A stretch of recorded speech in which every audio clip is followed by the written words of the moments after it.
పరిశుద్ధులను మానకరేం బాగళ్ళు కోటాను కోట్ల దోతలు చేస్తూ దిబ్బబడుతున్నటువంటి దేవా, పూజార్హుడా, ఆరాధనకు యోగ్యుడా, నిన్న నేడు రేపు ఏకరీతిగా ఉన్న దేవా, విడివక ఎడబాయిక మెడల కృప చూపుచున్న దేవా, కృపాసత్య సంపూర్ణుడా, మీకు వందనాలు, స్తుతులు, స్తోత్రాలు. అయ్యా, నీ సన్నిధానంలో కూర్చుని మరియా ఏ విధంగా నీ పాదాల చెంత కూర్చుని అవసరమైనది ఉత్తమమైనది కలిగి ఉన్నదో ప్రభా, అలాగున ఇదిగో కృపామినిష్టి సంఘ విశ్వాసంలో అనేకులు కొంతమంది ఇదిగో మరియ వలె నీ పాదాల చెంత కూర్చుని నీ వాక్యాన్ని వినడానికి సిద్ధంగా ఉన్నారు. మరికొందరైతే మార్త వలె విస్తారమైన పనులు పెట్టుకుని మరి ఊర్లంటూ తిరుగుతూ ఉన్నారు. కొందరైతే మరి క్లిష్ట పరిస్థితులను బట్టి, వచ్చిన కష్టాన్ని బట్టి, వచ్చిన ఇబ్బందిని బట్టి మరి ఆగిన వారు కొందరు ఉన్నారు. ఏదేమైనప్పటికీ కూడా నీ వాక్యము ప్రభా మాట్లాడేది.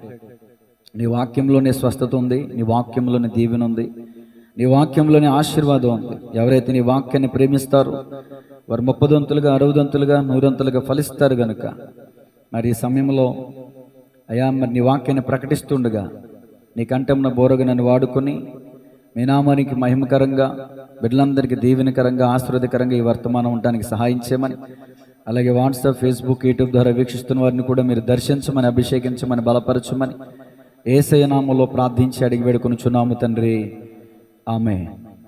అందరికీ వందనాలండి. God bless you all. మరి చాలా తక్కువ మందిగా వచ్చారు, అయినప్పటికీ కూడా నాకున్న అలవాటు మీకు తెలుసు. సంఖ్యని నేను ఎప్పుడు చూడను, ఎంతమంది ఉన్నారనేది నాకు అనవసరం. ప్రతి శనివారం, ప్రతి ఆదివారం ప్రకటించవలసినటువంటి వారి వాక్య సందేశం ఏదైతే ఉందో అది చెప్పటం నా బాధ్యత. పరిశుద్ధ గ్రంథంలో హెజ్కేలులోను ఇర్మియాలోను ఉంటుంది ఒక మాట. ఆ కావలి నాయకుడు ఎవరైతే ఉంటారో బోర ఊదుతాడు. బోర ఊదినప్పుడు ఆ పట్టణంలో ఉన్న ప్రాంత ప్రజలందరూ కూడా ఏం చేయాలంటే జాగ్రత్త కలిగి ఉండాలి. ఆ బోర ఊదినప్పుడు కూడా వాళ్ళు ఆ బోర శబ్దం విని కూడా జాగ్రత్త పడలేదనుకోండి, వాళ్ళు చనిపోతారు. చనిపోయినప్పుడు ఆ కావలి వాడు అయినటువంటి నాయకుడిని దేవుడు లెక్క అడుగుతాడా? ఖచ్చితంగా లెక్క అడగడు. ఎందుకంటే ఆయన బోర శబ్దం ఊదే, ఆయన ఆ జనుల్ని హెచ్చరిక చేశాడు. హెచ్చరిక చేసినప్పుడు ఆ ప్రజలు లోబడలేదు కాబట్టి, హెచ్చరిక వర్తమానం విని కూడా వాళ్ళు జాగ్రత్త పడలేదు కాబట్టి వారి ప్రాణములకు వారే ఉత్తరవారు. ఒకవేళ ఆ కావలివాడు బోర శబ్దం ఓదలేదనుకోండి, శత్రువులు రావటం చూసి ఏమండి ఆ ప్రజల్ని జాగ్రత్త పెట్టలేదనుకోండి, ఆ బోర శబ్దం హెచ్చరిక వర్తమానం వినిపించలేదనుకోండి, ఆ వచ్చినటువంటి శత్రువుల ద్వారా ఆ పట్టణ ప్రజలు చనిపోయారు అనుకోండి, దేవుడు ఎవరు లెక్క అడుగుతాడు? ఖచ్చితంగా కావలివాడినే లెక్క అడుగుతాడు. ఎందుకంటే బోర ఓదలేదు కాబట్టి, జనులకి హెచ్చరిక చేయలేదు కాబట్టి. ఆ జనులు చనిపోయినప్పుడు ఆ జనుల యొక్క ప్రాణానికి లెక్క కావలివాడే చెప్పాలి. ఇక్కడ కావలివాడు అంటే పాస్టర్, సేవకుడు. కాబట్టి జనులను హెచ్చరిక చేయవలసిన బాధ్యత మా మీద ఉంది. ఎవరు వచ్చినా రాకపోయినా, ఎవరు సమయానికి వచ్చినా రాకపోయినా, మందిరానికి వచ్చినా రాకపోయినా, వాక్యం విన్నా వినకపోయినా, వచ్చి వెళ్ళిపోయినా, ఏమండి ఇక ఎవరి లెక్క అందే. నేను వాక్యం చెప్పలేదనుకోండి, దేవుడు నన్ను లెక్కలోకి తీసుకుంటాడు. మీ అందరి నిమిత్తం ప్రార్థన చేయలేదనుకోండి, దేవుడు నన్ను లెక్క అడుగుతాడు. నేను ప్రార్థన చేసి, నేను వాక్యం చెప్పి, నా బాధ్యత నేను నమ్మకంగా నేను నిర్వర్తించినప్పుడు ఖచ్చితంగా సంఘ విశ్వాసులైనటువంటి వారే తీర్పులోకి వెళ్తారు. ఇది ఖచ్చితం. దేవునికి స్తోత్రం చెప్పండి గట్టిగా. కాబట్టి వాక్యంలోనికి వెళ్దాం. ఇది నా వాక్య దానాంశం, పరమగీతము 1వ అధ్యాయం 8వ వచనం చదువుకుందామండి. నారీమణి సుందరి, అది నీకు తెలియకపోయినా మందల అడుగు జాడలను బట్టి నీవు పొమ్ము, మందకాపురుల గుడారముల యొద్ద నీ మేక పిల్లలను మేపుము. 8వ వచనంలో పార్ట్ 1 నారీమణి సుందరి అనే విషయాలు గత వారం మనం ధ్యానించాం. ఈరోజు మన వాక్య ధ్యానాంశం ఏంటంటే, అది నీకు తెలియకపోయినా. ఈ ఒక్క మాటే ఈరోజు మనం ధ్యానం చేయబోతున్నాం. వచ్చే వారం కూడా ఇదే కావచ్చు, పై వచ్చే వారం కూడా ఇదే కావచ్చు. సబ్జెక్ట్ ఏంటంటే మరలా చెప్తున్నాను, అర్థం చేసుకోండి. పరమగీతం 1వ అధ్యాయం 8వ వచనంలో పార్ట్ 2, అది నీకు తెలియకపోయినా, అండర్లైన్ చేసుకోండి, అది నీకు తెలియకపోయినా. వచనం చదివే ప్రతిసారి ఎవరితో ఈ మాట మాట్లాడుతున్నారని గ్రహింపు మనకు లేకపోతే ఆ వాక్యం మనకు అర్థం కాదు. అది నీకు తెలియకపోయినా అని ఎవరితో చెప్తున్నారు, ఎవరితో అన్నారు వినాలి. అది నీకు తెలియకపోయినా ఈ మాట ఎవరితో అన్నారు చెప్పండి. షులమితితో ప్రియుడు అనబడిన దేవుడు లేదా యేసుక్రీస్తు ప్రభుల వారు అంటున్న మాట, అది నీకు తెలియకపోయినా. ఇప్పుడు చైతన్యను ఋషును నా దగ్గరికి వచ్చారు, ఏదో చిన్న ప్రశ్న అడిగారు. వాళ్ళు బైబిల్ పండితులు, మామూలు వ్యక్తులు కాదు. చాలా చిన్న విషయం అడిగారు. అప్పుడు నేను వాళ్ళని ఏమంటాను, తెల్లారు లేస్తే బైబిల్ పట్టుకుంటారు, తెల్లారు లేస్తే ప్రార్థన చేస్తారు, ఏంటి ఆ మాత్రం మీకు తెలీదా అని నేను అంటాను కదా. అంటే షులమితి ఎవరో ఒక సామాన్యమైన స్త్రీ కాదు, సామాన్య సంఘం కాదు, ఆత్మీయత లేని నామకార్థురాలు కాదు. ఫస్ట్ నుంచి మనం ఆలోచన చేస్తే, నోటి ముద్దులతో నన్ను ముద్దు పెట్టుకొనును గాక, నీ ప్రేమ ద్రాక్షారసము కన్నా మధురం. దేవుని ప్రేమను ఎరిగినదామె, దేవుని ఉపదేశాన్ని ఇష్టపడేదామె, దేవుని నామములో ఉన్న సువాసన పరిమళం. నీ పేరు ద్రాక్షారసము కన్నా, నీ నామము ఏముంది, నీ పేరు పోయబడిన పరిమళ తైలముతో, ఇలా చెప్పుకుంటూ మనం వస్తూ ఉన్నాం కదా.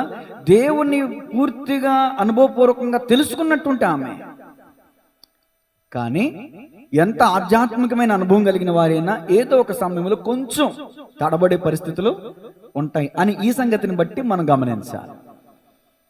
ఇక్కడ ప్రభు యొక్క నడిపింపును కోల్పోయినటువంటి ఆమె, ప్రభు యొక్క మందకు దూరమైనటువంటి ఆమె గమనించింది, గ్రహించింది. గత వారం చెప్పాను మీకు, సంసోను తనలో ఉన్న దేవుని ఆత్మ అతనిని ఎడబాసనని అతనికి తెలియకపోయిను, కానీ షులమితికి తెలిసింది, తను గ్రహించింది. తన నడిపింపు, తను ఉన్నటువంటి స్థలము, తనున్న వాతావరణం, ఏదో కొంచెం నేను మిస్ అవుతున్నాను, గమనింపు ఆమెకు ఉంది, గ్రహింపు ఆమెకు ఉంది, అన్ని విషయాలలో అనుభవం కలిగినది ఆమె. అయితే ఇప్పుడు అది నీకు తెలియకపోయినా అంటే దాని అర్థం ఏంటంటే, నీవు తెలుసుకోవలసినటువంటి స్థితిలో ఉన్నదానవి, ఈ మాటలు వింటున్నటువంటి మీరు అందరూ కూడా క్రీస్తు రక్తం ద్వారా కడగబడి పరిశుద్ధ బలలో పాలపంపులు పొందుతున్న మీరు, తెలియదంటూ ఏది ఉండకూడదు. మీకు తెలుసుకోవలసినటువంటి సంగతులు మీకు చాలా ఉన్నాయి అనే విషయాన్ని ఈ వచనం ద్వారా మీకు తెలియజేస్తున్నాను. ఏమేం తెలుసుకోవాలో ఒక్కొక్కటిగా చెప్తాను. ఈరోజు ఒక మాట చెప్తాను, ఇంకా మనం ఏమేం తెలుసుకోవాలనే విషయాలు వచ్చే వారం చెప్తాను. టైటిల్ ఏంటంటే, ఈరోజు పార్ట్ 2కి, పార్ట్ 1కి నారీమణి సుందరి అని పెట్టుకున్నాం కదండి. పార్ట్ 2 ఏంటంటే సంఘం తెలుసుకోవలసిన విషయాలు. హెడ్డింగ్ పెట్టుకోండి, టైటిల్ ఇదే, సంఘం తెలుసుకోవలసిన విషయాలు. షులమితితో ప్రభు అంటున్న మాట, అది నీకు తెలియకపోయినా, అది కూడా నీకు తెలీదా? నువ్వు తెలుసుకోవలసిన స్థితిలో ఉన్నావు. ఏం తెలుసుకోవాలి? షులమితి అంటే ఎత్తబడిన సంఘానికి సాదృశ్యంగా ఉంది. మీ అందరూ కూడా షులమితే. ఒక మాటలో చెప్పాలంటే, షులమితితో పోల్చబడిన మీరు కూడా ఈ రోజున కొన్ని విషయాలు తెలుసుకోలేకపోతున్నారు. ఏంటా విషయాలు? కొన్ని విషయాలు తెలుసుకోవాల్సిన స్థితిలో ఉన్నారు. ఏంటా విషయాలు? చూద్దాం పరిశుద్ధ గ్రంథంలో నుంచి. పైనున్నటువంటి మాటకి ప్రభు ఈ మాట అన్నాడు. ఏ మాట అంది షులమితి? జతకాండ్ల యొద్ద నేనెందుకు ఉండవలెను. ఇంకా పైన ఇంకొక క్వశ్చన్ వేసింది, అయ్యా నీ మందని ఎక్కడ మేపుతున్నావో నాకు చెప్పు, మధ్యాహ్నం ఎచ్చట నీడను వాటికి తొలుదువో నాతో చెప్పు.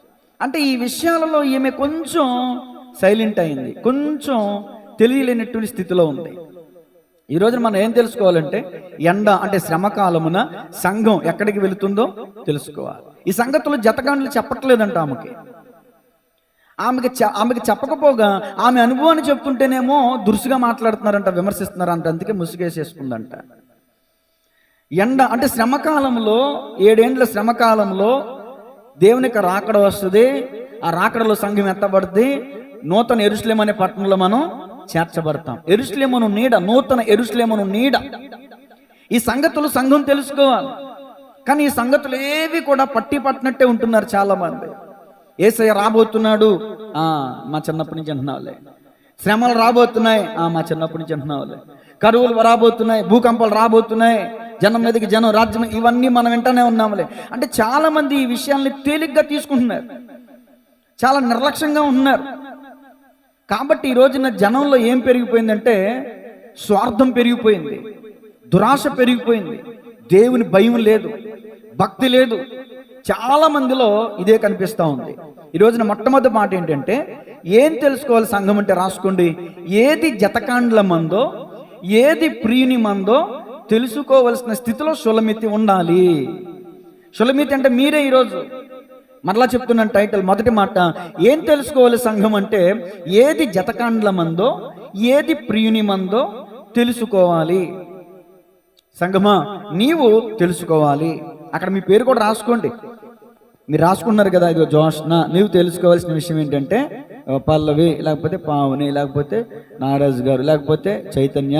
నీవు తెలుసుకోవాల్సిన విషయం ఏంటంటే, ఏది జతకాండ్ల మందో ఏది ప్రియుని మందో నీవు తెలుసుకోవాలి. చెప్తాను, జాగ్రత్తగా వినండి. ఏది జతకాండ్ల మందో ఏది ప్రియుని మందో. ప్రియుని మంద కలిగి ఉన్నటువంటి అనుభవం ఏంటంటే, ప్రియుని మందలో హెచ్చరికలు ఉంటాయి, గద్దింపులు ఉంటాయి, ఖండించడం అనేది ఉంటుంది. జతకాండ్ల మంద ఉందో చూశారు, ఇక్కడ గద్దింపులు ఉండవు, హెచ్చరికలు ఉండవు, ఖండించడాలు ఉండవు. ఈ రోజున విశ్వాస సమూహాలకి ఏది ఇష్టం అంటే, బొజ్జగించడమే ఇష్టం, జ్వాలపాడమే ఇష్టం, హెచ్చరించటం ఇష్టం లేదు, ఖండించటం ఇష్టం లేదు. మహాదైవజనుని హెచ్చరిస్తే ఖండిస్తే ఈ మందిరం కాకపోతే ఇంకొక మందిరం, ఈ సేవకుడు కాకపోతే ఇంకొక సేవకుడు అంటున్నారే తప్ప, భక్తుడైనటువంటి కీర్తనాకారుడు ఏమన్నాడు, నీతిమంతులు నన్ను కొట్టుట నాకు ఉపకారము, వారు నన్ను గద్దించుట నాకు తైలాభిషేకము, అట్టి వారిని నేను త్రోసివేయకుందును గాక అన్నాడు కదా. అట్టి అనుకూలం మనం ఉండాలి, అట్టి స్థితి కలిగి మనం ఉండాలని ఏ కోశానా లేదండి. సేవకుడు గద్దిస్తుంటే, హెచ్చరిస్తుంటే ఈ రోజున విశ్వాసులు ఎలా మాట్లాడుతున్నారంటే, మనమిచ్చే డబ్బులు తీసుకుని, మనమిచ్చే కానుకలు తీసుకుని, మనమిచ్చే దశంభాగాలు తీసుకుని, మనమిచ్చే వాటి మీద బతుకుతూ మనల్ని హెచ్చరించడానికి ఈడెవడో, మనకు బుద్ధి చెప్పడానికి ఈడెవడో, అసలు ఈడెంత, ఈడు బతుకెంత, మీరు కాదులేండి. సమాజంలో, నేటి క్రైస్తవ ప్రపంచంలో అలాంటి కొందరు లేకపోలేదు. హెచ్చరిస్తే ఈ రోజున సేవకుని కూడా తోలనాడి మాటలు వదిలేసేటువంటి వాళ్ళు ఉన్నారు. మీరేమైనా అనుకోండి, పౌలు గారు ఒకటే మాట అన్నారు, మనుషుల మెప్పు కోసం నేను బోధ చేసేవాడిని కాదు, దేవుని మెప్పు కోసమే నేను బోధ చేయాలి. దేవుని మెప్పు కోసం ఉన్నది ఉన్నట్టుగా బోధించే మంద ప్రియుని మంద. ఏంట ప్రియుని మంద అంటే అపోస్తులు. ఏంట ప్రియుని మంద అంటే అపోస్తులు చక్కని సహవాసాన్ని కలిగి ఉన్నారండి. వాళ్ళు అపోస్తుల బోధ ఎలాంటిదంటే, వాళ్ళు హెచ్చరించే వాళ్ళు, సూటిగా మాట్లాడేవాళ్ళు. తిట్టినా, కొట్టినా, చెరసల్లో వేసినా యేసు నామం బట్టి బోధించకూడదంటే వాళ్ళు బోధించేవాళ్ళు. ఈ రోజున సైలెంట్గా ఉండేవాళ్ళు కాదు, అమ్మో ఎవరైనా ఏదని అంటారేమో అని భయపడి దాక్కునేవాడు కాదు. దాక్కునేవాడు జతకాండ్ల మంద అయితే బోధించేవాడు, ధైర్యంగా బోధించేవాడు ప్రియుని మంద. ఈ రోజున మనం ప్రియుని మందేదో జతకాండ్ల మందేదో తెలుసుకోవాలి. ప్రతి మంద దేవుని మంద కాదు, ప్రతి బోధ మనల్ని నీడకు నడిపించదు. మా వింటున్నారా? మీలో ఏ ఒక్కరు కొంచెం కునుకుపాటు తీసినా నాకు తెలిసిపోదు. జాగ్రత్తగా వినండి, చాలా శ్రద్ధగా వినండి. ప్రతి మంద ప్రియుని మంద కాదు, ప్రతి బోధ నీడకు మనల్ని చేర్చదు. నీడ అంటే నూతన యెరూషలేం అనే పట్టణంలో మనల్ని చేర్చదు. అంటే మందల్లో వ్యత్యాసాలు ఉన్నాయన్నమాట. ఇక్కడ షులమితే చెప్తుంది, నీ మందను ఎక్కడ చెప్తున్నావు చెప్పు అంటే, ఇక్కడ జతకాండ్ల మంద ఉంది, ఈ మంద ప్రియుని మంద కాదన్నట్టే కదండి. అంతే కదా, దాని అర్థం తేలిపోయింది కదా. ఇక్కడ ఇంకా మీకేమి నేను రెఫరెన్స్లు ఇవ్వక్కర్లా, తేలిపోయింది. ఇక్కడ జతకాండ్ల మంద ప్రియుని మంద కాదు. జతకాండ్ల మంద దగ్గర నేను ఎందుకు ఉండాలంటుందేమే. ఈరోజు నువ్వెక్కడున్నావు? జతకాండ్ల మంద దగ్గర ఉండి నువ్వు మోసం చేసుకుంటున్నావా? ప్రియుని మందను వెంబడించాలనే ఆలోచన అసలు నీకు వస్తుందా? షులమితిలాగా లేదు. ఇంకా గుడ్డెద్దెలు చేలో పన్నట్టు తెల్లబట్టలు వేసుకున్న వాళ్ళందరూ పరిశుద్ధులే, బైబిల్ పట్టుకున్న వాళ్ళందరూ బోధకులే అని పిచ్చాపాటిగా నువ్వు వెళ్ళిపోతే గనక వాళ్ళతో పాటు నరకానికి వెళ్ళాల్సిందే. అంటే తెల్లబట్టలు వేసుకున్న ప్రతి ఒక్కడు పాస్టర్ కాదు, బైబిల్ పట్టుకున్న ప్రతి ఒక్కడు బోధకుడు కాదు అనే విషయాన్ని సంఘం తెలుసుకోవాలి. ఆనాడు ఇజ్రాయేలీలు అలాగే ఉన్నారు, నేడు క్రైస్తవ సంఘ విశ్వాసులు కూడా అలాగే ఉన్నారు. ఈ ఒక్క మాట పెద్దగా ఏం చెప్పనండి నేను. ఈ ఒక్క మాటే ఒక 30 లేదా 45 నిమిషాల్లో నేను క్లుప్తంగానే చెప్పి ముగించేస్తాను. ఇర్మియా గ్రంథం 14వ అధ్యాయం 14వ వచనం. ఇర్మియా గ్రంథం 14వ అధ్యాయం 14వ వచనం. ఇదే మూలవాక్యం మనకి ఈరోజు. యెహోవా నాతో ఇట్లా నేను ప్రవక్తలు నా నామమును బట్టి అబద్ధములు ప్రకటించుచున్నారు, నేను వారిని పంపలేదు, వారికి ఆజ్ఞ ఇయ్యలేదు, వారితో మాట్లాడలేదు.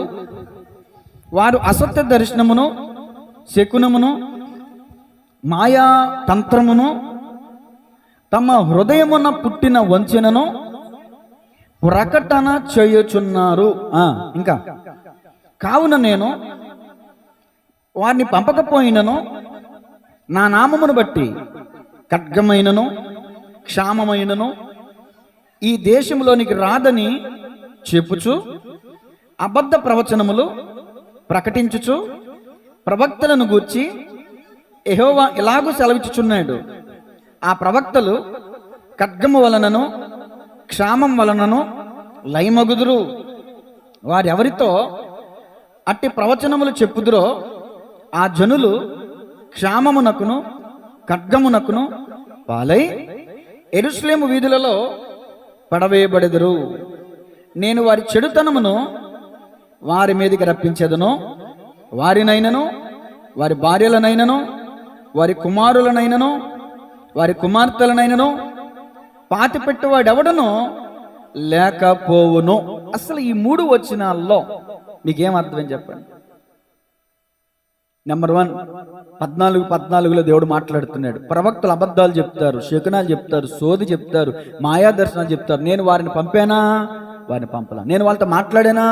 మాట్లాడలా. కానీ ప్రజలతో వాళ్ళు ఏం చెప్తున్నారంటే మీకు ఖడ్గం రాదు, మీకు క్షామం రాదు, మీకు తెగులు రాదు అని చెప్తున్నారు. అది అబద్ధం. ఈనాడు క్రైస్తవ సంఘం కూడా, అమ్మా నీ కుటుంబం మీదకి దేవుని కోపం రాదమ్మా, నీ కుటుంబం మీదకి దేవుని కొరత రాదమ్మా అని చెప్తుంటే సంతోషం, జనాలకి ప్రజలకి సంతోషం. తప్పు చేస్తే శిక్ష ఎందుకు రాదండి? నువ్వు తప్పు చేస్తున్నావు, ఆ సంగతి సేవకుడికి తెలుసు, సంఘ కాపరికి తెలుసు. నువ్వు తప్పు చేస్తున్నప్పుడు, ఆ తప్పు చేస్తున్నావు అన్న సంగతి సేవకుడికి తెలిసినప్పుడు, అమ్మా నువ్వు దీవించబడుదువు గాక, నువ్వు ఆశీర్వదించబడుదువు గాక అని సేవకుడు చెప్తే ఆ విశ్వాసికి ఎంత సంతోషం తెలుసండి. మీరు ఎన్ని పాపాలు చేసినా పర్లేదు, మీరు ఎన్ని తప్పులు చేసినా పర్లేదు, చచ్చిపోయే ముందు యేసు ప్రభువా నన్ను క్షమించంటే మీరు పరలోకానికి వెళ్ళిపోతారని నేను బోధ చేస్తే ఇలా ఖాళీ ఉంటుందా మన మందిరం? ఇసుకెత్తే రాలరు వచ్చే వారానికి. నేను కనుక ఒక ప్రకటన చేస్తే, అలాంటి అబద్ధ బోధ ఏదైనా ప్రకటన చేస్తే ఇలా సంఘం ఖాళీ ఉండనే ఉండదు. ఎందుకంటే ఇక్కడ సేవకుడు గద్దిస్తున్నాడుగా, నువ్వు చేసే తప్పు, ఆ తప్పు నువ్వు విడిచిపెట్టకపోతే నువ్వు నరకానికి పోతావు, బతుకుండగా చాలా ఇబ్బంది పడతావు, చాలా శ్రమ అనుభవిస్తావు, దేవుని కోపం మీద అని సేవకుడు గద్దించి కోపంగా హెచ్చరికగా ఖండితంగా చెప్తున్నాడు. కాబట్టి ఇక్కడ ప్రజలు ఉండరు, ఇక్కడ విశ్వాసులు ఉండరు. ఖండించి బుద్ధి చెప్పి హెచ్చరించేటటువంటి బోధకు చెవియొగ్గని జనాలు ఈ రోజున ఉన్నారు. అందుకనే దేవుడు ఏమంటున్నాడంటే, చెప్పేవాళ్ళకి కాదు, అలాంటి వాళ్ళ దగ్గరికి వెళ్ళి అలాంటి మాటలు, అబద్ధపు మాటలు వినేవాళ్ళకు కూడా నేను శిక్ష రప్పిస్తున్నా. అసలు వాళ్ళ పిల్లలను పాతి పెట్టడానికి కూడా మనుషులు ఉండరంట. అంత ఘోరమైన పరిస్థితి. ఒక్క ఇర్మియా గ్రంథం 14 వచనాన్ని మాత్రమే ఈరోజు మీకు ఎక్స్ప్లెయిన్ చేస్తాను. ఏది జతకాండ్ల మంద, ఏది ప్రియుని మంద? సంగమా మీరు తెలుసుకోవాలి. ఆనాడు ఇశ్రాయేలీయులు ఎలాగో చాలా మంది తెలుసుకోలేదు, రాలిపోయారు, ఆగిపోయారు. అందుకనే పిట్టలు రాలినట్టు రాలిపోయారు. ఈనాడు మన అలా రాలిపోయేవారుగా, ఆగిపోయేవారుగా ఉండకూడదు. కాబట్టి సేవకునిగా దేవుని ఆత్మ అభిషేకంతో నింపబడి మీరు తెలుసుకోవాలి, ఏది జతకాండ్ల మంద, ఏది ప్రియుని మంద, ఏది సాతాను మంద, ఏది దేవుని మంద, ఎవరు వేషధారులు, ఎవరు నిజమైన క్రైస్తవులు తెలుసుకోవాలి సంఘం. లేకపోతే మీరు కూడా బోల్తా పడే పరిస్థితులు ఉంటాయి, మీరు కూడా తప్పుడడుగులు వేసే పరిస్థితులు ఉంటాయి. చూడండి ఇర్మియా గ్రంథం 14 మీరు మొట్టమొదటిగా అబద్ధం అనే మాట నోట్ చేసుకోండి. ఈ 14వ అధ్యాయం 14వ వచనంలో యెహోవా నాతో ఇట్లనెను, ప్రవక్తలు నా నామమును బట్టి ఏం చెప్తున్నారంట? అబద్ధములు ప్రకటించుచున్నారు. అబద్ధములు అనే మాట కింద రాసుకోండి. మొదటి మాటలో ఈరోజు మొదటి మాట ఏంటంటే అబద్ధాలు. ఇర్మియా గ్రంథం 23వ అధ్యాయం 16 నుంచి 17 వచనం దాకా. పక్కనే 23వ అధ్యాయం 16 నుంచి 17 వచనం. సైన్యములకు అధిపతి యెహోవా ఎలాగూ సెలవిచ్చుచున్నాడు, మీకు ప్రవచనములు ప్రకటించు ప్రవక్తల మాటలను ఆలకింపకుడి. వారు మిమ్మును ఏం పెడుతున్నారంట? భ్రమ పెట్టుదురు. వారు నన్ను తృణీకరించు వారితో మీకు క్షేమము కలుగునని యెహోవా సెలవిచ్చిననియు, ఒక్కడు తన హృదయ మూర్ఖత చొప్పున నడువగా వానితో మీకు కీడు రాదనియు చెప్పుచు యెహోవా ఆజ్ఞను బట్టి మాటలాడక తమకు తోచిన దర్శనమును బట్టి పలుకుదురు. నిలిచివాడెవడు? 25 నుంచి కూడా చదవండి అమ్మా. 25 వచనం. కలకంటిని అని చెప్పుచు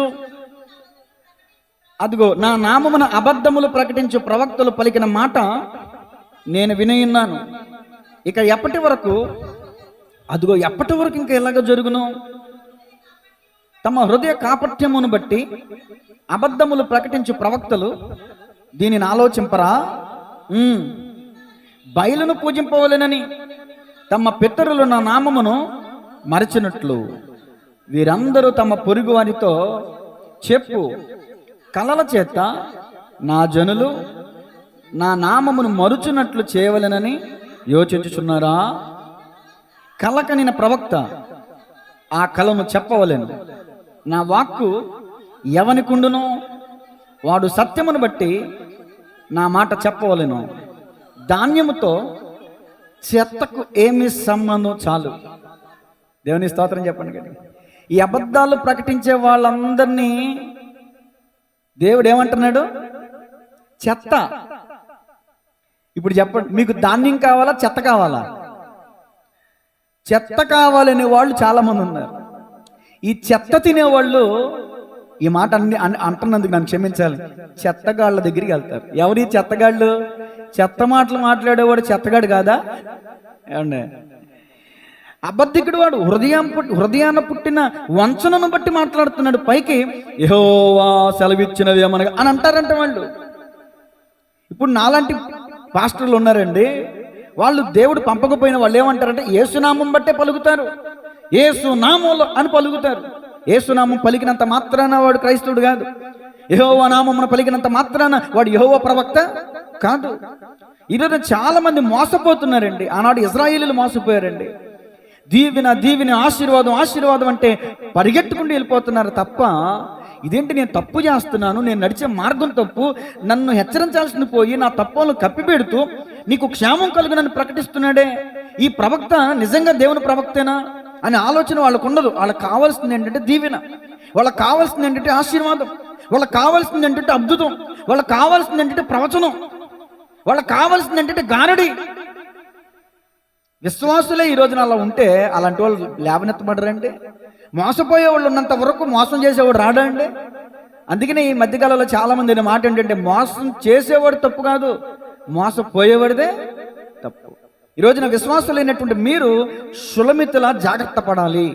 ఏది ప్రియుని మందో ఏది జతగంటల మందో తెలుసుకోవాలి. ప్రియుని మంద అబద్ధాలు చెప్పరు. ప్రియుని మంద ఎలా చెప్తారంటే ఉన్నది ఉన్నట్టుగానే చెప్తారు. యోసేపు వచ్చిన కళను వచ్చినట్టే చెప్పాడు. అది జరిగిందా లేదా? ఇప్పుడు రాజుకి కళ వస్తే దానియేలును దాన్ని వివరించాడు, ఆ ప్రకారం జరిగిందా లేదా? అది ప్రియుని మంద. ఇలాంటి వాళ్ళని బేస్ చేసుకుని వ్యర్థమైన కళలు కనుచు, వ్యర్థమైనటువంటి భావాలు చెప్తూ, వ్యర్థమైన దర్శనాలు చెప్తూ జనాలని మోసం చేస్తున్నటువంటి వాళ్ళు ఉన్నారు. అది జతకాండ్ల మంద. హెజ్కేలు గ్రంథం 13:2. హెజ్కేలు గ్రంథం 13వ అధ్యాయం 2వ వచనం. అమ్మా, నరపుత్రుడా,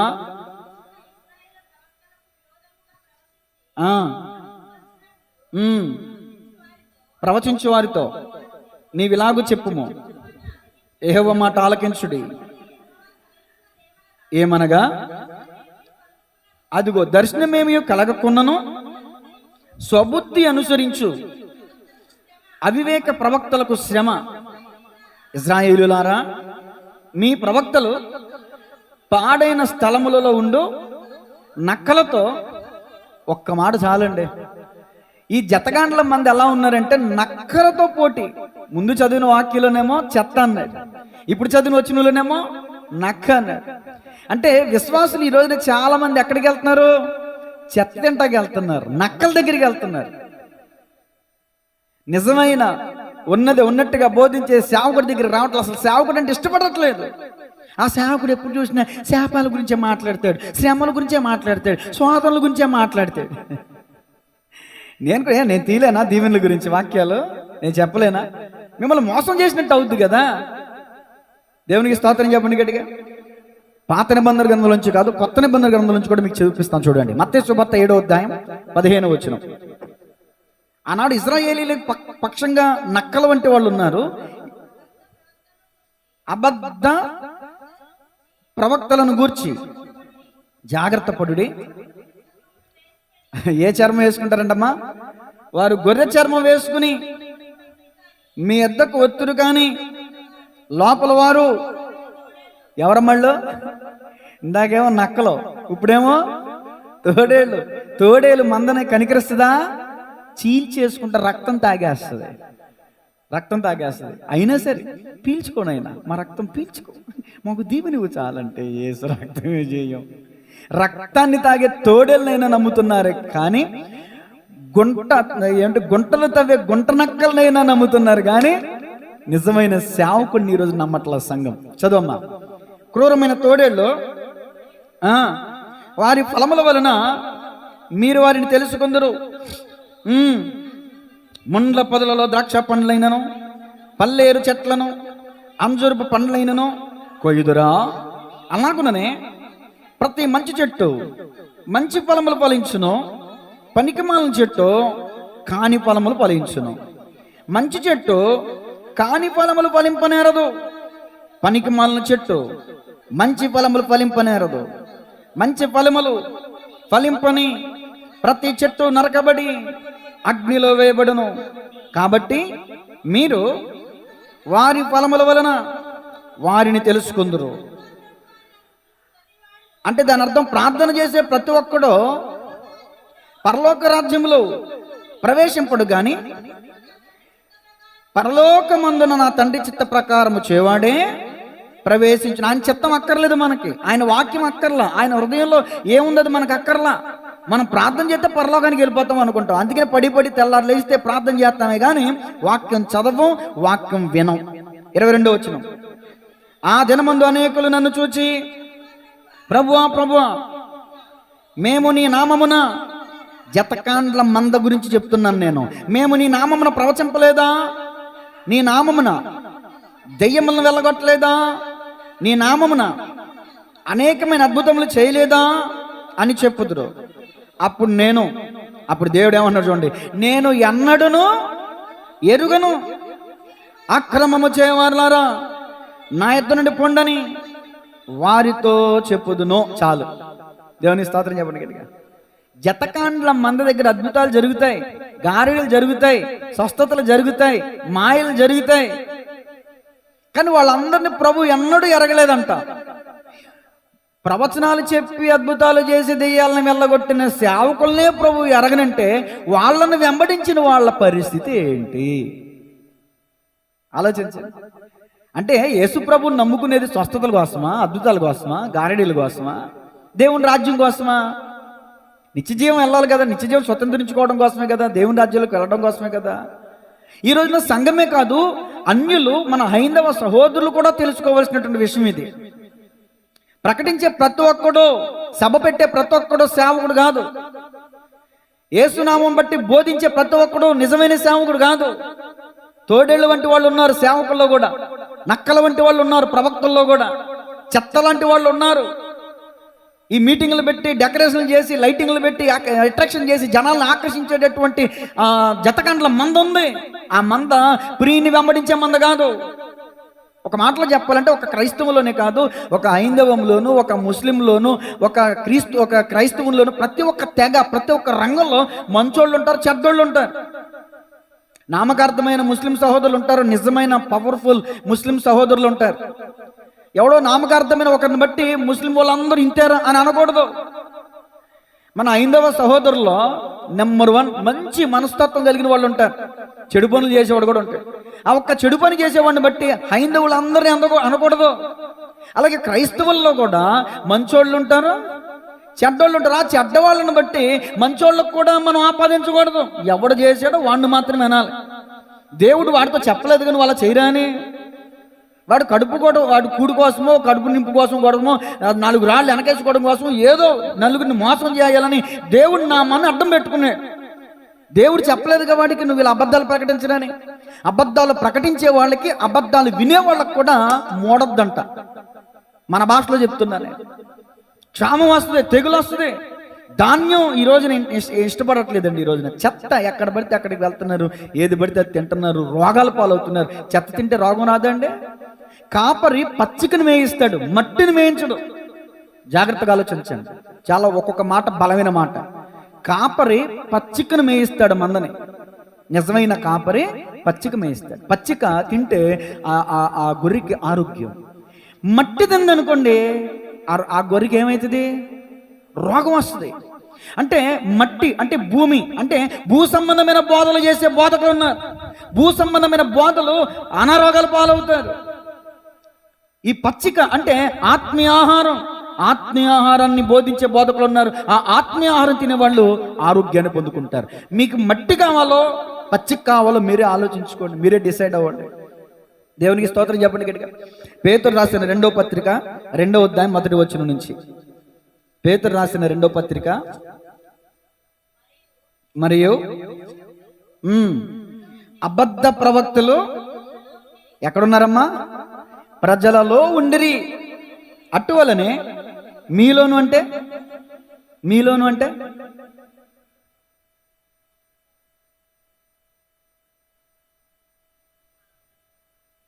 నువ్వు బోధిస్తున్నావా వాక్యం? అది అబద్ధ ప్రవక్తలు ఎక్కడ ఉంటారంట? ఇప్పుడు సేవకుల్లో ఉంటారంట. జనమా, సంఘమా, కృపామనిషి సంఘమా, గమనించండి. ఎంత వాక్యం మీరు చదవరు, చెప్తే ఎనరు. సేదపుతో పోమంట, చెబితే ఎందంట, గిలితే ఏం చేస్తుందంట? ఏడుతుందంట. సేదత్వం ఎక్కువైపోయింది ఈ రోజున క్రైస్తవులకి. వాక్యం చదవరో, కొన్ని మనం ఎవరించి చెప్తే ఎనరో. వాక్యం చెప్పేటప్పుడు నిద్ర అవుతారు కొంతమంది.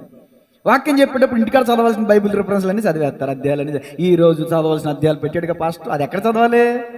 ఇంటికాడ చదవాలి. ఇంటికాడ చదవం. అయ్యగారు వాక్యం చెప్పేటప్పుడు చదువుతాం మనం. మీరు కాదండి, కొంతమంది ఉంటారు. చదవమ్మా.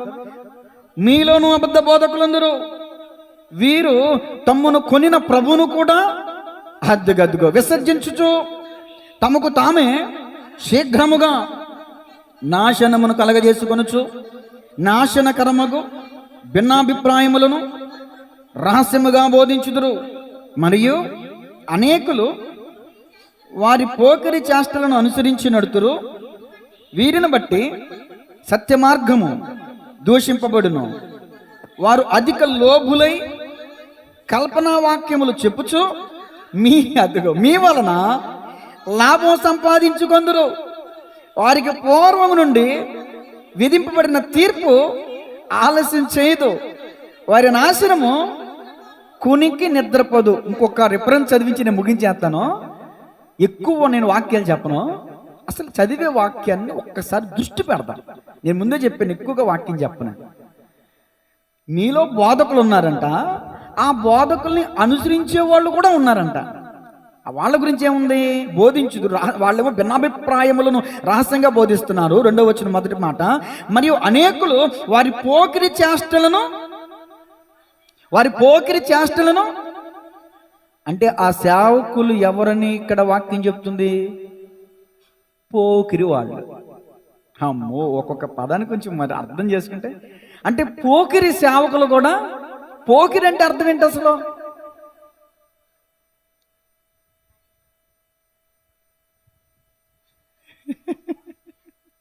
ఏదో చెప్పుకుంటే చదువుకుంటే వెళ్ళిపోతున్నాయి కానీ మరి ఒక్కొక్క పదం ఆలోచించాలిగా. అంటే బోధకుల్లో కూడా పోకిరి అనేవాళ్ళు ఉంటారా? ఉంటారు. అమ్మో, నేను మహేష్ బాబు గారిని అంటలేదమ్మో, ఏదో సినిమా వచ్చింది. దేవుని స్తోత్రం చెప్పండి గట్టిగా. ఎవరు చెప్పలే అసలు. హల్లెలూయా అని చెప్పండి అందరూ. కొంచెం గట్టిగా చెప్పండి, కొంచెం దగ్గరగా పెట్టండి, ట్యూన్ పెంచండి. మరి ఈ శబ్దం రాదేంటి మోగోళ్ళలాగా? దేవుని స్తోత్రం చెప్పన్నట్టు వాళ్ళు చెప్తారులే, మనకెందుకు? నిద్రపోతున్నారేంటండి? నీ వాక్యమే నన్ను బ్రతికించెను బాధలలోనే. స్తోత్రం.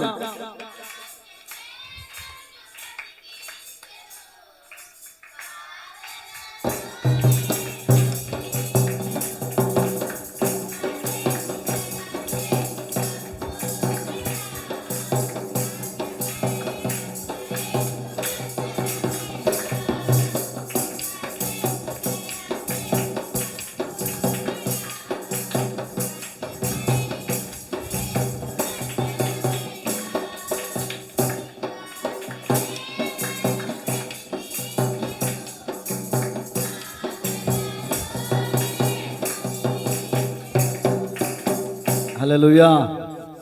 చూడండి, దేవుని యొక్క వాక్యం తెలియజేస్తుంది, మీలో అబద్ధ బోధకులు ఉన్నారు. వాళ్ళు ఏం బోధిస్తారంటే వాళ్ళ అభిప్రాయాన్ని బోధిస్తారు. దేవుని అభిప్రాయాన్ని, దేవుని వాక్యాన్ని బోధించరు. ఆ భిన్నాభిప్రాయాలను బోధిస్తున్నప్పుడు వినేవాళ్ళు ఎలా ఉన్నారంటే వారి పోకిరి చేష్టలను అనుసరించి నడుతురు.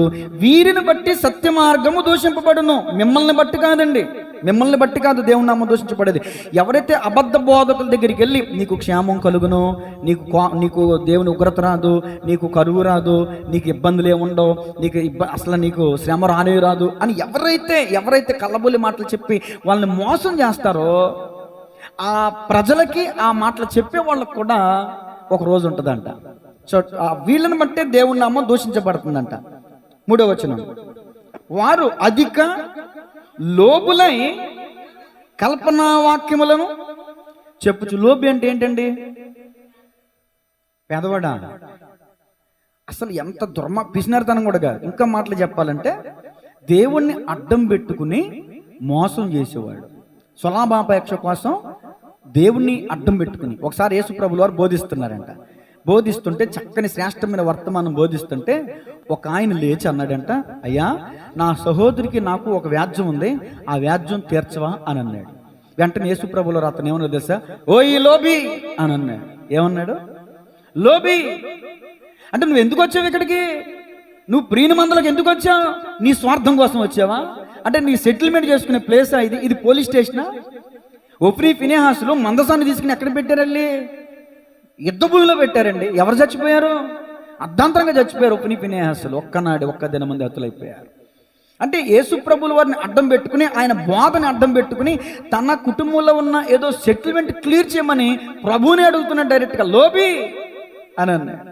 ఈరోజు నా సంఘంలో కూడా లోబి అనేటటువంటి వాళ్ళు ఉంటారు, ఖచ్చితంగా లేరు అని చెప్పడానికి ఎంత మాత్రం సందేహం లేదు. చదవండి తర్వాత, కల్పనా వాక్యములు చెప్పుచు మీ వలన లాభము సంపాదించుకొందరు, వారికి పూర్వము నుండి విధింపబడిన తీర్పు ఆలస్యము చేయదు, వారి నాశనము కునికి నిద్రపోదిక రెప్పపాట్లో వాళ్ళ మీదకి వస్తుంది అనేది దాని అర్థం. కొంచెం ఆలస్యం కావచ్చేమో, కానీ వాక్యం చెప్తుంది అసలు ఆలస్యం కాదు, వాళ్ళ మీదకి నాశనం ఖచ్చితంగా వస్తుంది.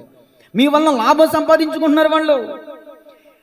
మనం ఎక్కడ పుట్టామో, ఎక్కడ పెరిగామో, ఎక్కడ పోషించబడుతున్నామో అక్కడ మనం ధర్మం చెయ్యం. ధర్మం అంటే మన ధర్మం, మన బాధ్యత మనం చెయ్యం. కానీ ఎవరో దగ్గరికి వెళితే, అమ్మా నువ్వు ఈ పని చేయి, నువ్వు ఈ మొక్కుకో అంటే అలాగేనండి. మొక్కుంటారా? మొక్కుకోరా? ఇప్పుడు క్యాన్మెంట్కి వెళ్తున్నాం, ఫీజు కడతామా కట్టట్లేదా? మందిరానికి వస్తున్నాం, కట్టాల్సింది కట్టాం, కానీ ఎక్కడ లేనివి తీసుకెళ్ళి అక్కడ పెట్టేస్తాం. ఎక్కడ? కల్పనా కథలు చెప్పేవాడి దగ్గరికి వెళ్ళి మోసపోయి మనం అక్కడ పెడితే వాళ్ళు లాభం సంపాదించుకోవడం కోసం నీకు చెప్పవలసిన హెచ్చరిక మాటలు పక్కన పెట్టి, నీకు చెప్పవలసిన అసలైన మాటలు పక్కన పెట్టి కల్పనా కథలు చెప్తుంటే ఆ మాటలు విని మోసపోతున్నావు. ఆఖరి మాట చదవండి, యోహాను గారు రాసిన మొదటి పత్రిక 4వ అధ్యాయం మొదటి వచనం. యోహాను గారు రాసిన మొదటి పత్రిక 4వ అధ్యాయం మొదటి వచనం. ప్రియులారా, అనేకులైన అబద్ధ ప్రవక్తలు లోకంలోనికి బయలు వెళ్ళి ఉన్నారు గనుక ప్రతి ఆత్మను నమ్మక, ఆయా ఆత్మలు దేవుని సంబంధమైనవో కావో. ఇప్పుడు మీకేమర్థమైంది? అనేకులైన అబద్ధ ప్రవక్తలు ఉన్నారా లేదా? ఇది క్రొత్త నిబంధన. నేను పాత నిబంధన చదివించడం ముగించేసాను, మరలా క్రొత్త నిబంధనలోంచి కూడా మీకు ఇస్తున్నా. ఈ కాలంలో కూడా ప్రవక్తలని పేరు పెట్టుకుని జనాలని మోసం చేస్తున్న వాళ్ళు ఉన్నారు. ఏమండి, వ్యర్థమైన దురాత్మలకు, వ్యర్థమైన దుష్ప్రేరణలకు గురైపోయి దేవుని ఆత్మలు అనుకుంటున్నారు. ఎగిరెగిరి గంతులేస్తే అది దేవుని ఆత్మ కాదండి. పరిశుద్ధాత్ముడు గంతులేయించుడు, ఒంటి మీద వస్త్రం కూడా ఉందో లేదో వివేకం కూడా లేకుండా చేసేవాడు కాదు పరిశుద్ధాత్మ దేవుడు. పరిశుద్ధాత్ముడు మనలోనికి వచ్చినప్పుడు పాపక్షమాపణ, ఆయన మన పాపములు ప్రేరేపింప చేస్తాడు, ఒప్పింప చేస్తాడు, సర్వసత్యంలోకి నడిపిస్తాడు. పరిశుద్ధాత్ముడు చేసే పని అది. పక్క వాళ్ళ మూతులు పగలగొట్టే, జుట్టు చెదరివే, లేకపోతే అసలు ఇలాంటి పరిస్థితి కాదు. అందుకనే వాక్యం చెప్తుంది, దేవుడు అల్లరికి కర్త కాదు. ఆయా ఆత్మలు దేవుని సంబంధమైనవో కావు. నీకు వస్తున్నటువంటి స్పిరిట్, నిన్ను ప్రేరేపిస్తున్నటువంటి స్పిరిట్ దేవుని ఆత్మో కాదో నువ్వు పరిశీలించు. ఉద్రేకపరచు ఆత్మలు ఉంటాయి. ఇప్పుడు సౌలుకు ఒక ఆత్మ పట్టింది. ఏంటి ఆత్మ? దురాత్మ. దావీదు గారు వచ్చి వాయిద్యం వాయిస్తున్నప్పుడు ఏమయ్యేది? దురాత్మ విలవిలలాడించి విలవిలలాడించి పోయేది. అంటే ఈ రోజున చాలా మంది ఇప్పుడు వాయిద్యాలు వాయిస్తున్నాం కదా, పాటలు పాడుతున్నాం కదా అని విలవిలలాడిపోతూ ఉంటారు కొంతమంది. అంటే నీలో దురాత్మ, దేవునాత్మ? ఆలోచించు సంగమా, ఆలోచించు. నేను తెలియక ఒకప్పుడు అనుకునేవాడిని, ప్రభా అమ్మో ప్రభా నన్ను కూడా దర్శించిన ఆయన, నాకు కూడా అనుకునేవాడిని ఒకప్పుడు, వాక్య అనుభవం లేక. గొంతులు ఎత్తంటే కొంతమంది వాళ్ళ మధ్యలోకి వెళ్ళి నుంచుని, ప్రభా నన్ను దర్శించ, నేను అంత పాపం చేశాను ప్రభా, వాళ్ళేమో వేసి అని గంతులు వేస్తున్నారు, పక్కన కొట్టేస్తున్నారు, ఆ రక్తాలు వచ్చేస్తున్నాయి, తెగ ఏడిచేస్తున్నారు. ఏంటి ప్రభా నాకు రాదేంటి ప్రభా? నాకు ఇప్పుడు అర్థమైంది, మాది దేవుని ఆత్మ కాదు దురాత్మని. దేవుని స్తోత్రం చెప్పండి గట్టిగా. పరిశుద్ధ ఆత్ముడు చేసే పని ఏంటి, దురాత్మ చేసే పని ఏంటి? మీకు ఎవిడెన్స్ ఇచ్చాక దురాత్మ పట్టిన సౌలును విలవిలలాడించి వెళ్ళిపోయేదంట. ఆ తర్వాత అస్వస్థతకు గురయ్యేవాడంట. నిజమే. అలాంటి అలవాటు ఉన్న వాళ్ళు పక్కన నుంచి ఉంటే మనకు కూడా అస్వస్థత వచ్చేద్ది. అర్థమవుతుందా? సరే, తర్వాత 4 నుంచి 6 వచ్చినా చదవమ్మా. 4వ అధ్యాయంలోనే 4 నుంచి 6 వచ్చిన ఏంటమ్మా? అమ్మా మీరు చిన్నపిల్లలారా అని సంబోధిస్తున్నాడు దేవుడు. నిజమే, మీరు ఇంకా చిన్నపిల్లలాగానే ఉన్నారు. ఏమ్మా, దేవుడు నమ్ముకుని ఎన్ని సంవత్సరాలు అయింది? 10 ఏళ్ళు అయిద్దా? అయినా మీరు చిన్నపిల్లలే. పౌలు గారు కూడా ఉన్నారు, మీకు బలమైన ఆహారం నేను పెట్టొచ్చు కానీ మీరు ఇంకా పాలు తాగేవాళ్ళుగానే. మా చెల్లెం పావని నా చిన్నప్పటి నుంచి ఉంటుంది కానీ ఇప్పుడు రక్షణ లేదు. అసలు ఇంకా ఆమె పిల్లే కాలేదు. ఇంకా అంగన్వాడీ క్యాండిడేట్ ఆ పిల్ల. అంగన్వాడీ వాళ్ళకి అమ్మకు 100 డబ్బులు పడవు. ఎందుకు పడితేనే? మళ్ళీ సెక్షన్ పెట్టడం అయితే కొత్తగా. మరి మా శృతికి పడలేదే పాపం. పిల్లలకు పడవుగా. అదిగోండి, ఎల్కేజీ యూకేజీ స్టూడెంట్స్కి పడవు, ఫస్ట్ క్లాస్ నుంచే పడతాయి. ఇప్పుడు పావుని అంగన్వాడీలో ఉందా, ఎల్కేజీలో ఉందా, యూకేజీలో ఉందా, ఫస్ట్ క్లాస్లో ఉన్నామే? అది మరి లేక 10 ఏళ్ళు అయింది, మళ్ళీ ఏమి బయట పనులు చేయదు, మళ్ళీ ఇంకా అంగన్వాడీలోనే ఉంది. చిన్నపిల్ల కాదా మరి? చిన్నపిల్లలారా చదవమ్మా. మీరు దేవుని సంబంధులు, మీలో ఉన్నవాడు లోకంలో ఉన్నవాని కంటే గొప్పవాడు గనుక మీరు వారిని జయించి ఉన్నారు. వారు లోక సంబంధులు గనుక లోక సంబంధులైనట్టు మాట్లాడుదురు. లోకము వారి మాట వినును, మనం దేవుని సంబంధులం. దేవుని ఎరిగిన వాడు మన మాట వినును, దేవుని సంబంధి కానివాడు మన మాట వినడు. ఇందువలన తెలియజేయమన్నదేమనగా, మనము సత్యస్వరూపమైన ఆత్మ ఏదో, బ్రహ్మపరచు ఆత్మ ఏదో తెలుసుకొనిచున్నాం. దేవుని స్తోత్రం చెప్పండి గట్టిగా. ఎంత స్పష్టంగా దేవుని వాక్యం అర్థమవుతుంది, చదువుతుంటేనే అర్థమైపోతుంది కదమ్మా. ఏంటి ఇక్కడ నాకేం అర్థమైందంటే, మీకేం అర్థమైందో లేదు నాకు తెలియదు. నేను చెప్పనా? దేవుడు ఏమన్నా తెలుసా? చిన్నపిల్లలారా, చిన్నపిల్లలు ఒకసారి చైతన్య లేకమ్మా. చిన్నపిల్లలారా, ఇదో దేవుడు మాట్లాడుతున్నాడు సూటిగా అక్కడ. సరేరా, ఇదో నీలో ఉన్నవాడు లోకంలో ఉన్నవాడి కంటే నువ్వు సర్లే రా ఇటు అక్కడి నుంచి ఏమనుకోకే. ఈయన అబద్ధ ప్రవక్త. ఎవరైనా అబద్ధ ప్రవక్త. అమ్మాయ లెక్కితే ఏం చేస్తున్నా ఇది చూడండి, వినండి. ఈయనెవరో చైతన్య. మీరే, మీ అందరూ కలిపితే చైతన్య. దేవుడు ఏమన్నాడంటే, చిన్నపిల్లలారా మీలో ఉన్నవాడు లోకంలో ఉన్నవానికంటే గొప్ప. ఇప్పుడు చైతన్యంలో ఉన్నది ఎవరు? అందరు చెప్పట్లా. చైతన్యంలో ఉన్నది ఎవరు? దేవుడు. కానీ ఎక్కడికి వెళ్ళి ఎదుగుతున్నాడు? అబద్ధ ప్రవక్త దగ్గర ఎదుగుతున్నాడు. కూర్చోండి. అసలు నీలో ఉన్న దేవుని ఆత్మను నువ్వు గుర్తించకుండా, నీలో ఉన్న దేవుణ్ణి నువ్వు ఆరాధించకుండా, కొండలెక్కుతాను, పొట్టలెక్కుతాను, గట్లెక్కుతాను, అక్కడెక్కుతాను, అది చేస్తాను, ఇది చేస్తాను. పిచ్చ కదా, దీన్ని ఏమంటారు? చిన్నపిల్లలు అల్లరి చేష్టలు చేస్తారు. పాముని తన పిల్లని ఇంటికాడ ఎందుకు వదిలేసి వచ్చిందంటే అటు గుండ్రంగా తిరిగేస్తారు, కూర్చోట్లేదు. పిచ్చి చేస్తలేదు. వీడి వల్ల అంతా ఖరాబ్ అయిపోతుందని ఆ పిల్ల తట్టుకోలేక ఇంటికాడ దింపొచ్చేసింది. దేవునికి స్తోత్రం కలుగునుగా. చిన్నపిల్లలు ఏం చేస్తారు? చిలిపి చేష్టలు, పిచ్చి పనులు చేస్తూ ఉంటారు. సంగమా, మీరు కూడా అలాగే చేస్తున్నారుగా. చెప్పాలంటే పౌలు గారు ఏమన్నారు తెలుసా?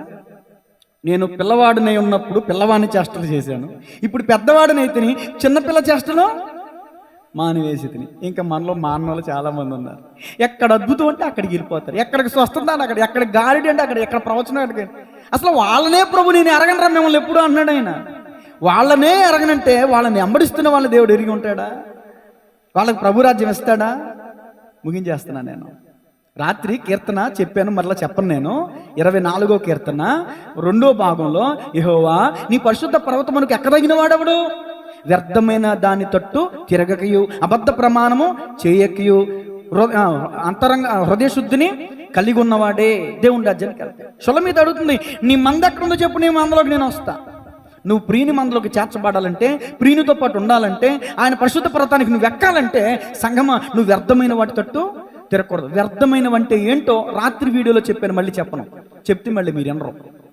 కాబట్టి వ్యర్థమైనవంటే ఏంటో మీకు తెలియాలంటే, వ్యర్థమైన వాటి తిట్టు తిరగకుండా మీరుంటే అప్పుడు దేవుని మందలో కలుస్తారు, అప్పుడు ఆయన పరిశుద్ధ పర్వతం మీరు ఎక్కుతారు. మీకు తెలియాలంటే రాత్రి వాక్యం వినండి, తలలు వంచని ప్రార్థన చేసుకుందాం. ఇంకా కొన్ని విషయాలు ఉన్నాయి. ఇర్మియా 14 కూడా పూర్తి కాలేదు, ఈ రోజుకి వచ్చే వారం ధ్యానం చేద్దాం. ఏది జతకాండ్ల మందో ఏది ప్రియుని మందో ఇది ఇంకా పూర్తి కాల, వచ్చే వారం ధ్యానం చేద్దాం. ఈరోజు ఒకే ఒక మాట విన్నాం, అబద్ధికులు ఉన్నారు, సేవకుల్లో అబద్ధికులు ఉన్నారు, ప్రవక్తల్లో అబద్ధికులు ఉన్నారు, సువార్థికుల్లో అబద్ధికులు ఉంటారు. కాబట్టి ప్రియ సంఘమా, వాళ్ళు దెయ్యాలు నిలగొడుతున్నారని, స్వస్థతలు చేస్తున్నారని, నీ పేరెట్టి నిన్ను పిలుస్తున్నారని మోసపోమాకు. వాళ్ళెవరో దేవుడికే తెలియదు. నువ్వెందుకు వెళ్తున్నావు? దయచేసి వాళ్ళని ఎందుకు వెంబడిస్తున్నావు? నువ్వు వెంబడించాల్సింది జతకండ్ల మందను కాదు, ప్రియుని మందను నువ్వు వెంబడించాలి. షులమితి ప్రియుని మందను వెంబడించాలనుకుంటాను. మరి నీ ఇష్టం, చెప్పడం నా బాధ్యత, నాయకుడిగా బోర ఊదటం నా బాధ్యత, బోర ఊదాను. అబద్ధికులను వెంబడిస్తావో, నీ సేవకుని వెంబడిస్తావో, నీ దేవుణ్ణి వెంబడిస్తావు, నీ ఇష్టం. ప్రార్థన చేసుకుందాం. పరిశుద్ధుడా, ప్రేమగల తండ్రి, చక్కని విషయాలు, అనుభవపూర్వకమైన విషయాలు, లోతైన విషయాలు, జతగాండ్ల మందేదో ప్రియుని మందేదో ఈ రోజున సంఘం తెలుసుకోవలసిన స్థితి, అది నీకు తెలియకపోయినా మీరు మాట్లాడుతున్నారు. నిజమే, సంఘం తెలుసుకోవాల్సినటువంటి పరిస్థితులు ఏంటో ఇంకా అనేక సంగతులు వీటిలో నుంచి, ఈ వచనంలో నుంచి, ఈ ఒక్క మాటలో నుంచే అనేకమైన సంగతులు మేము గ్రహించడానికి సహాయం చేయండి. ఈ రోజున సంఘం ప్రభువా, స్థానిక బిడ్డలు నిజమే సత్యానికి చెవినవట్లేదు ప్రభువా, కల్పనా కథలకే తిరుగుతున్నారు నాయన, దురద చెవులు కలిగి ఉన్నారు ప్రభువా. ఇంత చెప్పినా చెవిటోడు ముందు శంఖం వదినట్టే ఉంటే సేవకులుగా మేము ఏం చేయగలం ప్రభువా? ప్రార్థన చేయడం తప్ప. నిజమే, రాత్రి ఎడ్వర్డ్ అయ్య గారి ద్వారా మీరు మాట్లాడారు. కొన్ని 40 సంవత్సరాలు 40 సంవత్సరాలు బోధించాడంట ప్రవక్త ఇర్మియా. ఒక్కడైనా మారు మనసు పొందలేదంట, ఒక్కడైనా మారు మనసు పొందలేదంట. కానీ ఇర్మియా ప్రవక్తని నువ్వు పంపించావు. నువ్వు పంపించినటువంటి ప్రవక్త మాట వినలేదు, కానీ జనులు అబద్ధ బోధకుల మాట విన్నారు. ఆ మాటలేంటో, వాళ్ళు వినటం వల్ల వాళ్ళకు వచ్చిన పరిస్థితులు ఏంటో, మరిన్ని సంగతులు వచ్చేవారు మేము గ్రహించడానికి మాకు సమయం దయచేయండి. ఇంతవరకు ప్రకటించబడిన వాక్యమైన వర్తమానం మందరి హృదయాల్లో విత్తబడి ఫలించబడినట్లుగా సహాయం చేయమని యేసయ్య నామములో ప్రార్థించి అడిగి వేడుకొంచున్నాము తండ్రి, ఆమేన్.